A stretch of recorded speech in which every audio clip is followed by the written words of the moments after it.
이 일이 있은 후에 바울이 마게도냐와 아가야를 거쳐 예루살렘에 가기로 작정하여 이르되 내가 거기 갔다가 후에 로마도 보아야 하리라 하고 자기를 돕는 사람 중에서 디모데와 에라스도 두 사람을 마게도냐로 보내고 자기는 아시아에 얼마 동안 더 있으니라.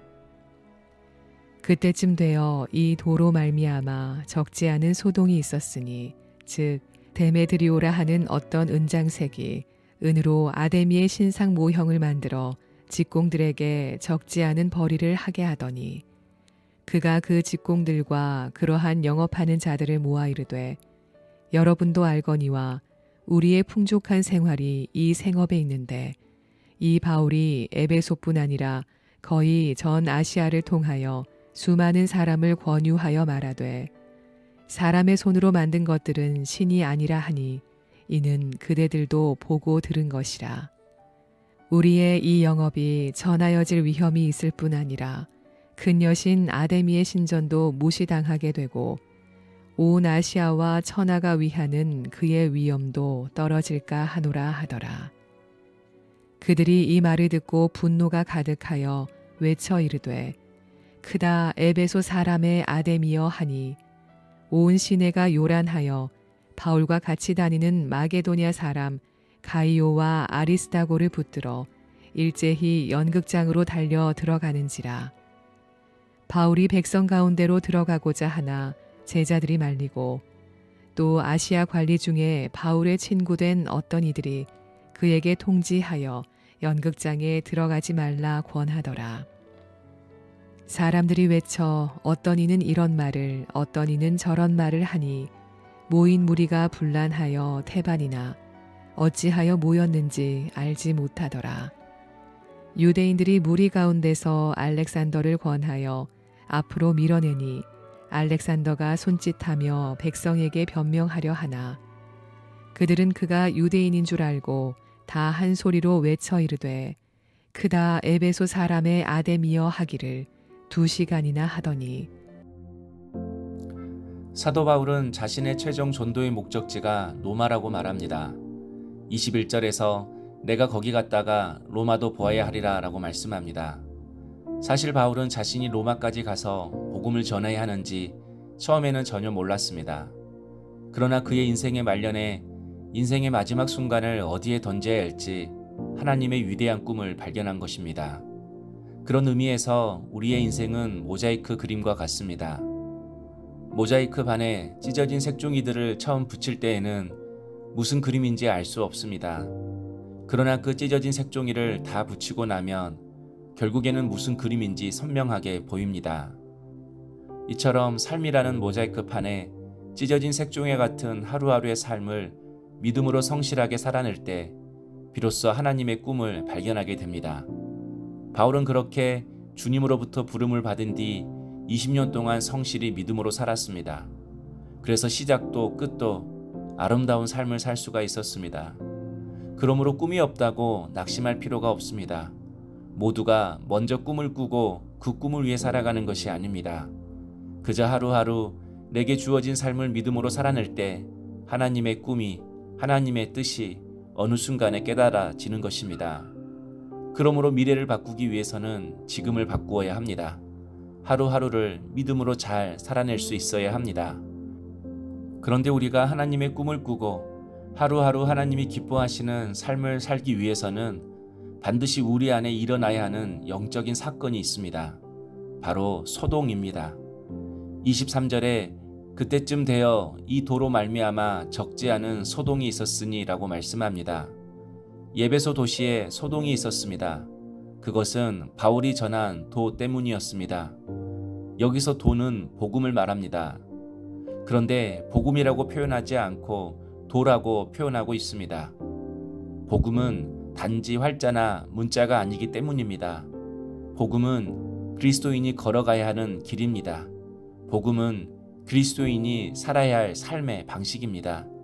그래서 예수를 믿으면 길이 바뀝니다. 삶의 방식이 바뀌고 가치관이 바뀌는 것입니다. 그래서 예배소에 소동이 일어난 것입니다. 바울이 전한 복음을 듣고 예배소 사람들의 삶의 방식, 삶의 가치관이 조금씩 바뀌어가기 시작한 것입니다. 그래서 사도 바울의 복음을 들은 예배소 사람들이 자신의 죄를 자복하고 주님을 영접하기 시작했습니다.